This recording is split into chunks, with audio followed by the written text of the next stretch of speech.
The Tom Woods Show, episode 2140. Prepare to set fire to the index card of allowable opinion.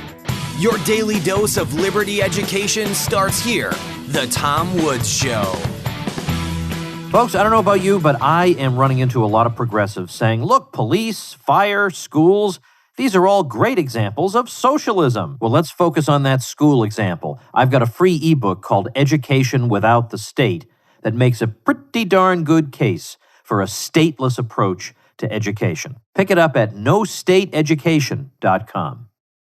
Hey everybody, Tom Woods here. Germinal G Van is back with us again. We're going to continue our conversation that we had a couple episodes ago on his book, Black Culture and Generational Poverty, a Historical, Economic, and Sociological Analysis.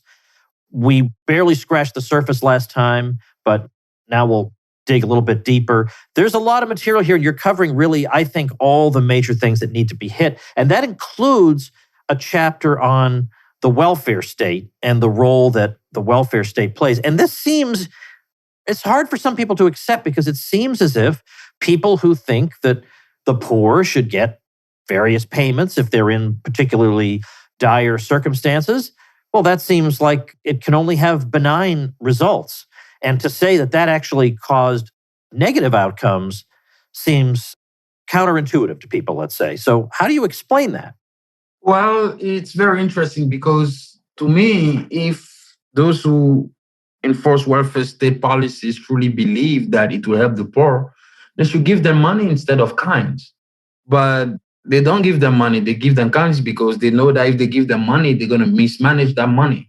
Right? Because they're treating the poor as a child who doesn't know how to manage whatever toy you give him. Like you give him a toy, he's going to break it away. He's going to toss it and it's going to be broken.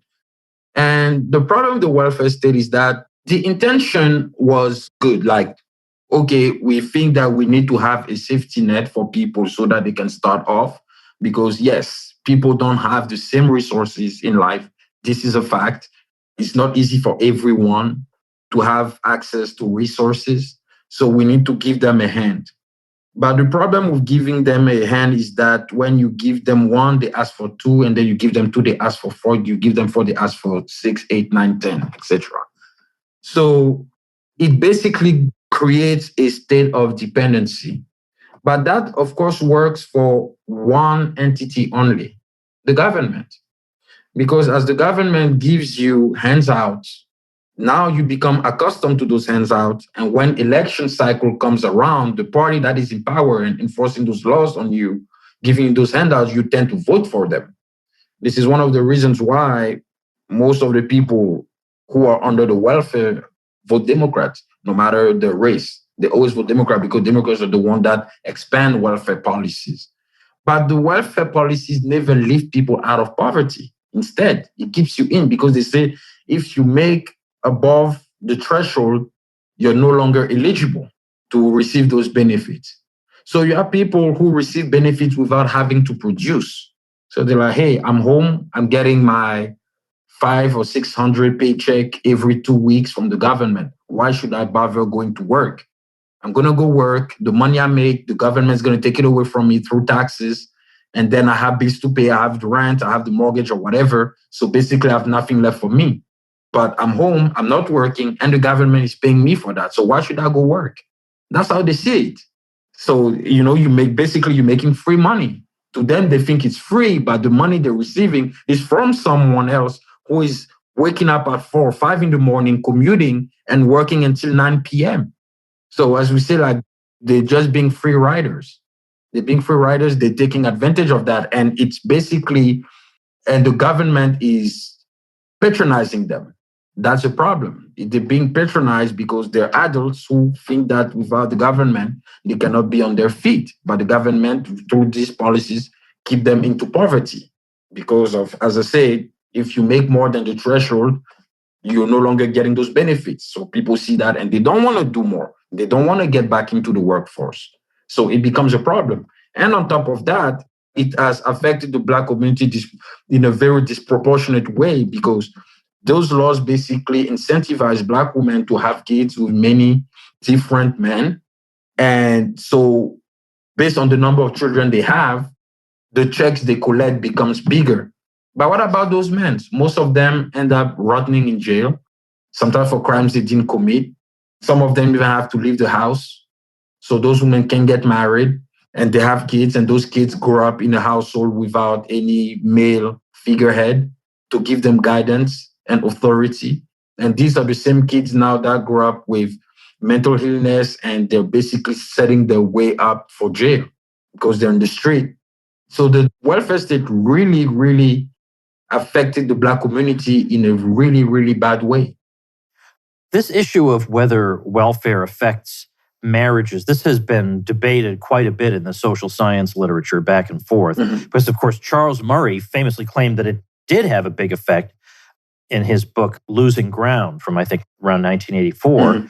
But to me, one of the definitive answers to this came in the 1970s. There were a series, late 60s into the 70s, a series of quote-unquote income maintenance experiments. So the main one was in Seattle and Denver, the Seattle Income Maintenance Experiment and the Denver Income Maintenance Experiment. But there was also one in Gary, Indiana. And what's interesting is that in Seattle and Denver, they found that yes, that marriages broke up at a much higher rate when people were getting these payments, but they didn't in Gary, Indiana. And so they were interested in that. Well, why would it be that marriages would break up, with the intervention of the welfare state in Seattle and Denver, but not in Gary? And the answer was that in Gary, people mistakenly believed that if they dissolved their marriages, they would lose the payments. So they stayed together. So it actually showed that was a consideration in people's minds. Right. It's a very, very striking result. The other thing that Charles Murray did that it's very helpful was he said that even if you were trying, in fact, I think maybe he did this in Losing Ground, but maybe he did it in another book, but he was saying the problem that a policymaker faces in this situation is virtually insuperable, because what you're trying to do is discourage people from getting in a situation that's going to wind up with them very likely to be poor. So he gives it as an example. He says, let's suppose we were trying to devise a stop smoking plan. Well, we can't just say, all right, anybody who smokes gets $10,000 if they quit, because you would just start right now and then quit 5 minutes later and ask for your $10,000. So you can't do that. So you have to he said, let's just say people who've smoked for 5 years will be eligible for the program. But the problem is, well, then if I've smoked for 4 years and 11 months, why wouldn't I smoke for one more month so I could then get the $10,000? Or if I've smoked for 4 years, maybe I'd smoke one more year to get $10,000. So again, the problem is coming up with an incentive to get people to quit that's strong enough that it makes them really want to quit, but not so strong that it makes them want to start smoking in order to be eligible for it. So the analogy to welfare is that welfare, like cigarette smoking, is addictive. Yeah. And it's not a good thing in the long run. And that what seems like sufficient enticement to get off it in the long run may not be sufficient once you've been addicted to it for all that time. And so how do you devise a program where the incentive is strong enough to get people to the desired outcome, but not so strong that it actually winds up putting people in the very positions you're trying to wean them off from in the first place? It actually makes it attractive to be in socially undesirable situations. And that is the problem. Exactly. And the end goal of that is to get votes. Oh, of course. And not thinking about what's for the long-term good of these people. But hey, look, I'm giving you an envelope, there's an envelope that contains a check with your name on it. I must be your friend. And in the immediate short run, maybe you look like my friend. Maybe this is a case where it's cruel to be kind, as they sometimes say. Right. Let's talk about the notorious chapter 4 of your book. Because here, well, actually, is it just entirely chapter 4? Hold on a minute. Maybe it's not just chapter 4. Oh, yeah, it is. Oh, yeah. Oh, it's chapter 4, all right. So chapter 4 is called, in fact, I read this out loud. When I was sitting in my house, I read out loud to everybody. I said, this chapter is called Black Culture and Counterproductive Habits. Now, sorry, Germinal, you're not allowed to write a chapter like that because nobody has counterproductive habits that they need to be told about. But yet, sometimes people do, and it would really do them a disservice not to tell them about it. So what are you talking about? We kind of hinted at this last time, but what exactly do you mean? I mean, let's be specific. What is it that you're seeing in the Black community where people have had inculcated in them self-sabotaging ideas? Well, basically in this chapter, I'm talking about a set of counterproductive habits that sabotage them. Those habits are basically lawlessness, violence, a refusal to respect authority, sexual promiscuity, and a glorification for prison. That's why I started with, after talking about Black culture in itself, before and after the Civil Rights Act, I focus now on those specific counterproductive habits in hood culture. And Black culture specifically has a glorification for hip hop. Hip hop, in addition to being an artistic and musical movement, which I strongly respect in terms of musical skills, has, to me, decimated the Black community because what they talk about in the lyrics encourage people to put themselves in trouble. And I explained that in hip hop music, especially in the lyrics, they talk about like how they shot this, they had sex with that girl, they did this, they went to jail, they survived. Basically, what they're trying to show is toughness.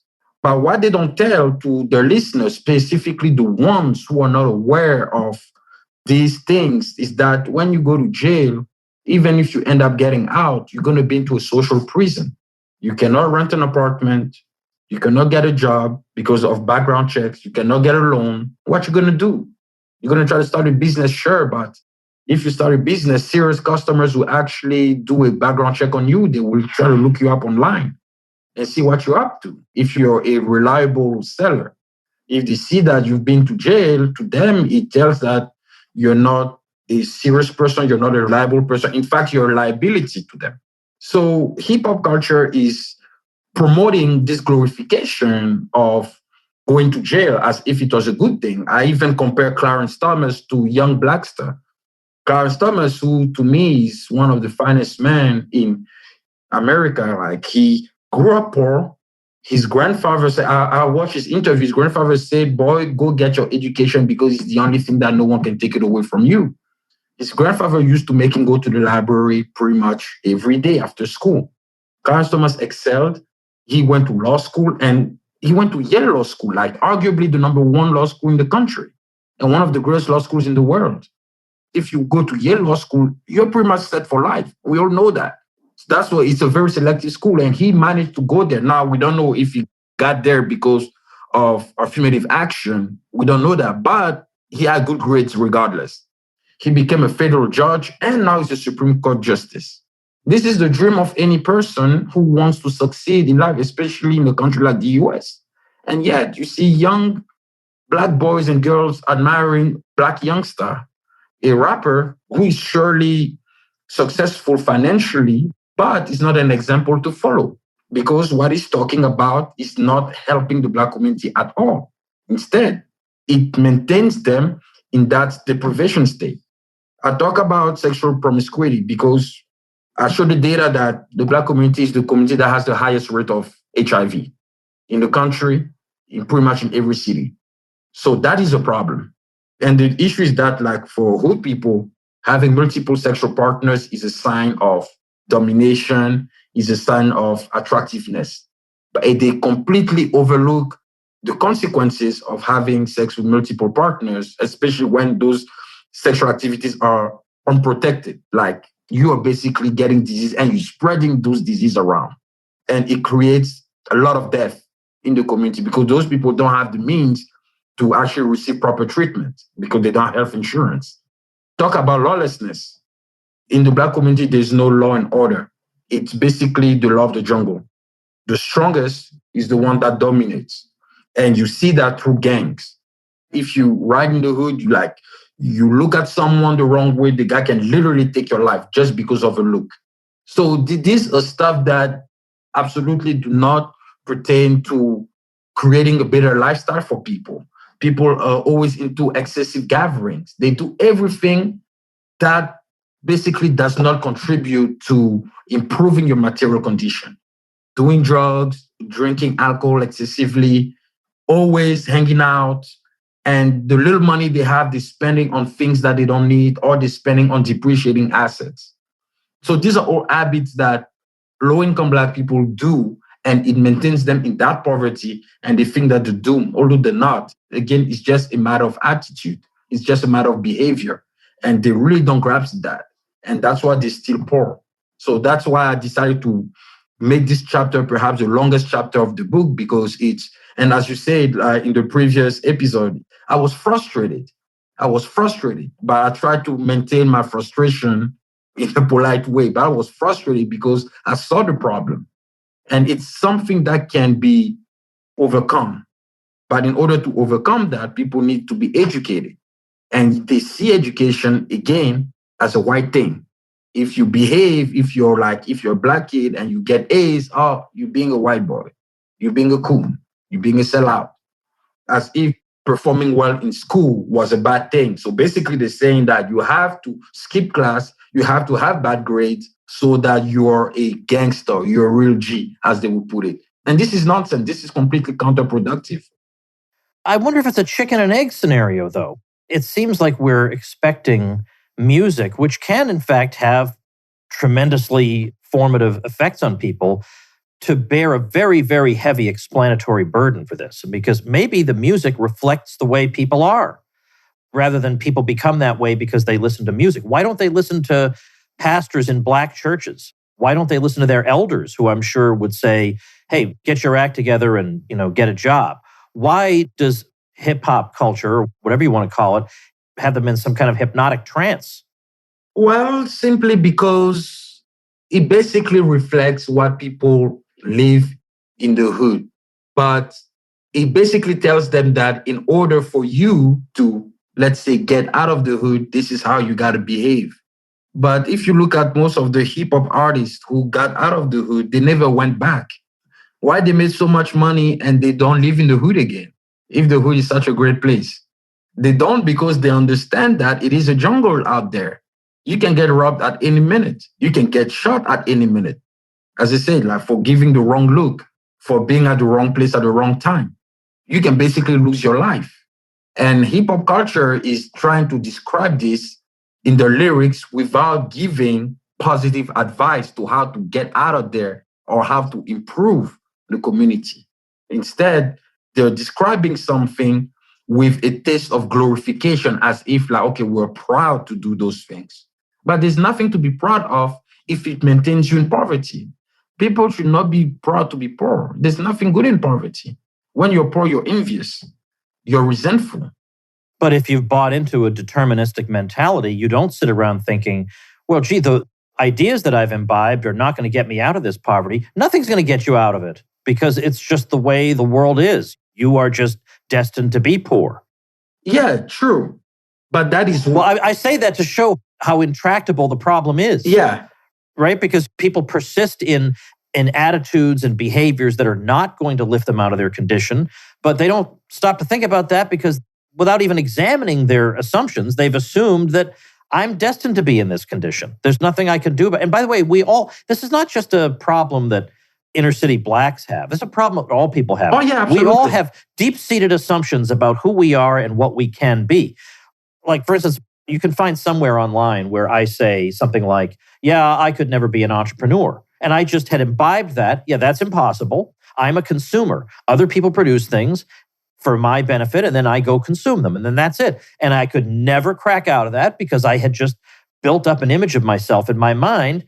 And if it's coming out of your own mind, you're sometimes the hardest person to convince, is your own self, because you've imbibed all these assumptions. So likewise in this situation. So you do have a couple of chapters at the end where you try to figure out what a solution might be.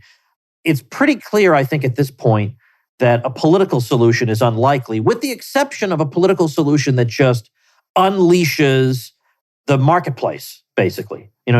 Just slashes every regulation, every tax, make it as easy as possible to start businesses, stuff like that. But in terms of these deep-seated cultural ideas, I mean, if I were a pastor of a black church, I would be going out there and talking and preaching to young black men and saying, you were put on this earth for something better than what you're doing now. That you have a destiny in this world that is better than what you're doing right now. It seems to me there have got to be heroic people out there like that, persuasive people who can hold out the prospect of a better life that somebody might be more attracted to than the message they hear in music. Absolutely. And one thing also is that, as you say, we always look up into like heroic person.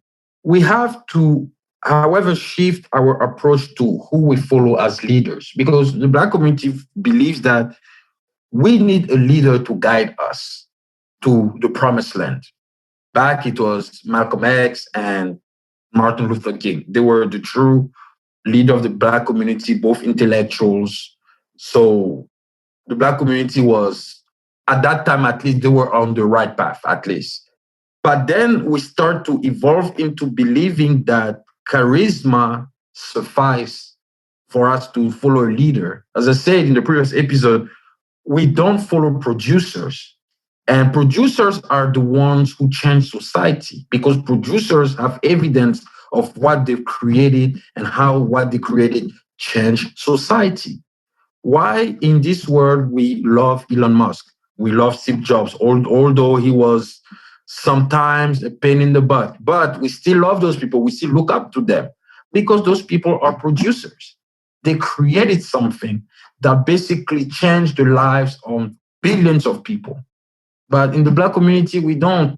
We follow people who are very charismatic, who make us feel good for a very short period of time, but nothing changed in a practical matter. And one way to change things is education. But yet, even there, the civil rights movement prevents the enhancement of the education system in the Black inner cities. So, like kids who go to public schools in Black inner cities, they're pretty much doomed to fail because they refuse to change the management of teaching there. The teachers don't care. The kids do whatever they want. They cuss all the time. They don't respect the teacher's authority. And the teacher even doesn't care about the kids. He's there to make his money and leave.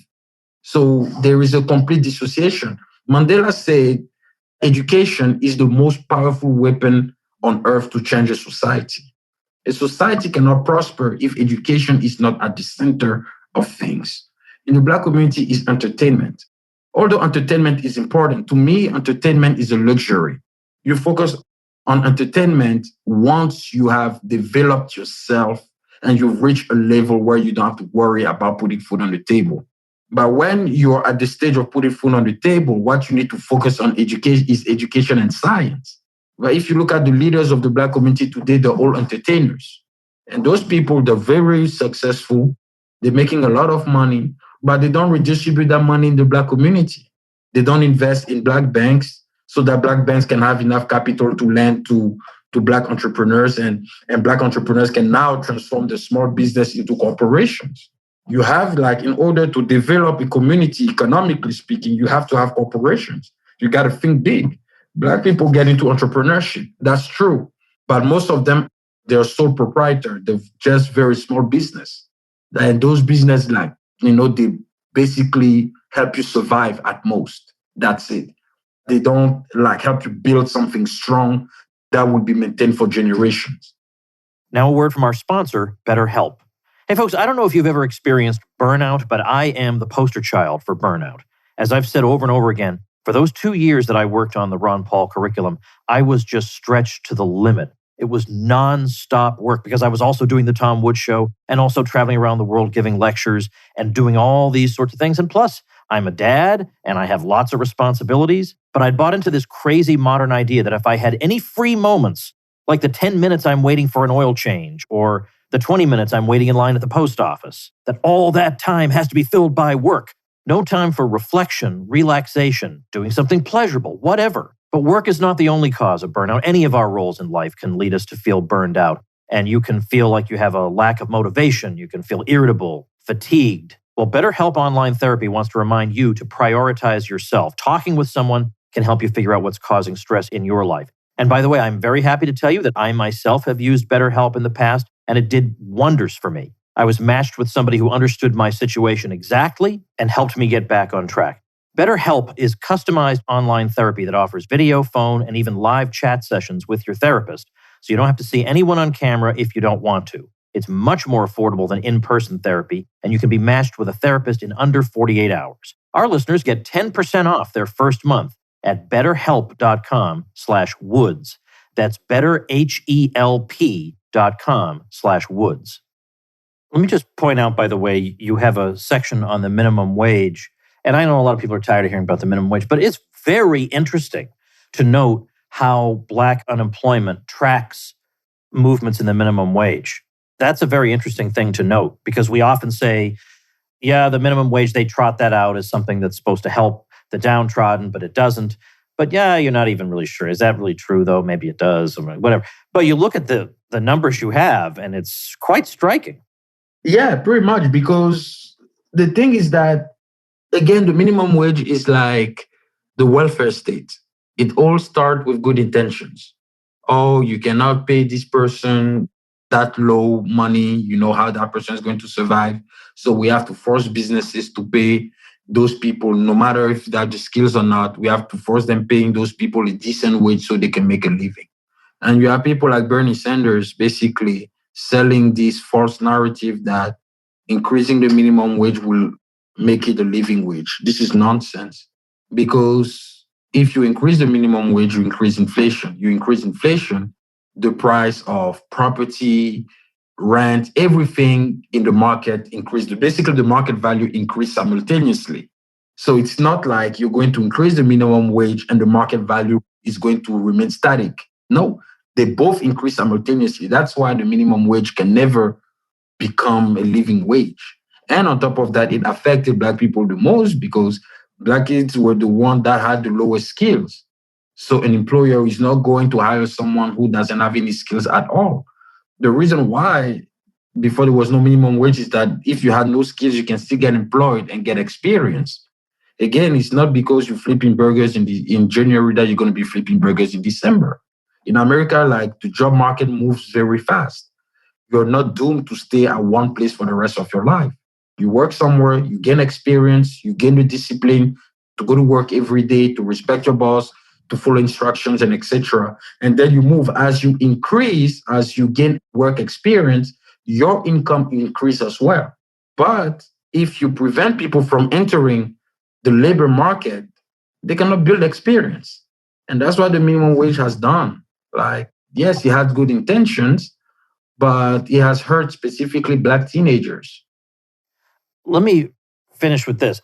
Everybody knows that what you've said in this episode and the 2 episodes ago is true.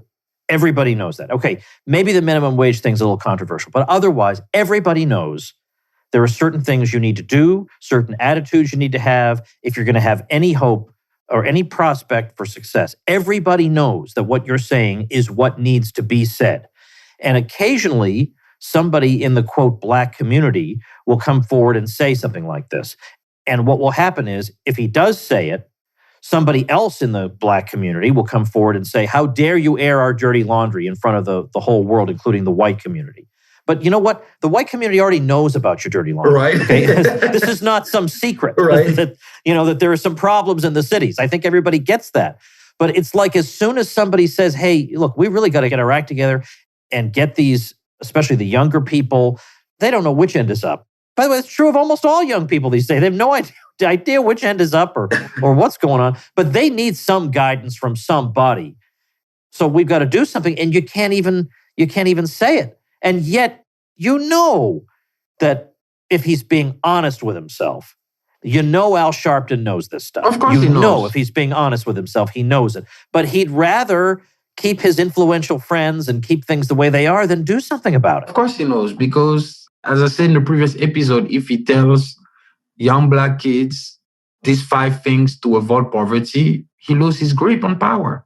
They won't have to listen to him anymore. They'll be like, okay, we can do this without you. Thank you. And that's the funny thing. It's that simple. Just be patient and behave well. Be patient meaning that don't do anything stupid when you're a teenager. Don't have a kid without being married, or, make sure you don't rob a grocery store and then you have a criminal record or something like that. Go to school, like complete high school. Or you can even go to trade school. If you want to have kids, make sure that you get married first. Because if you get married and you have kids, you have in terms of taxes, you get some benefits that single people don't.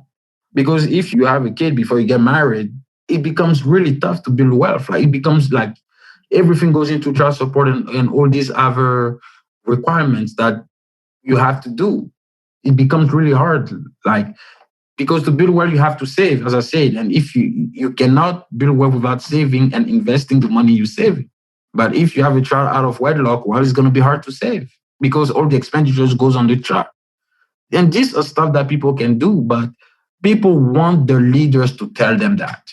That's the thing. They want the person above to tell them that. But the person above will not tell them that because doing so is jeopardizing his own career too. Because the politicians, as I say, is a social entrepreneur. He also has his family to feed. He has some work to do. And telling you the truth about how to avoid poverty is not in his best interest.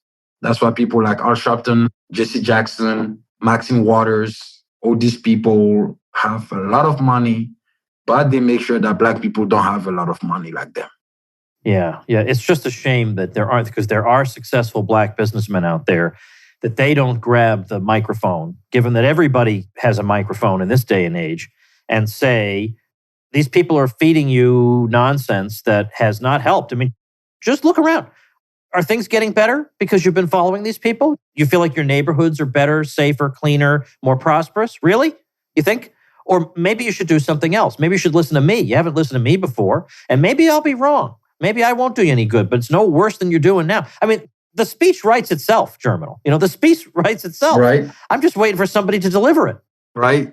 Yeah, that's maybe that's you someday. Maybe you got to give that speech. Well, I mean, hopefully I get invited in like one of those commencement at school. Maybe so. Maybe you are the Black John Galt. But the problem would be, do not give a 40-page speech. Oh, no.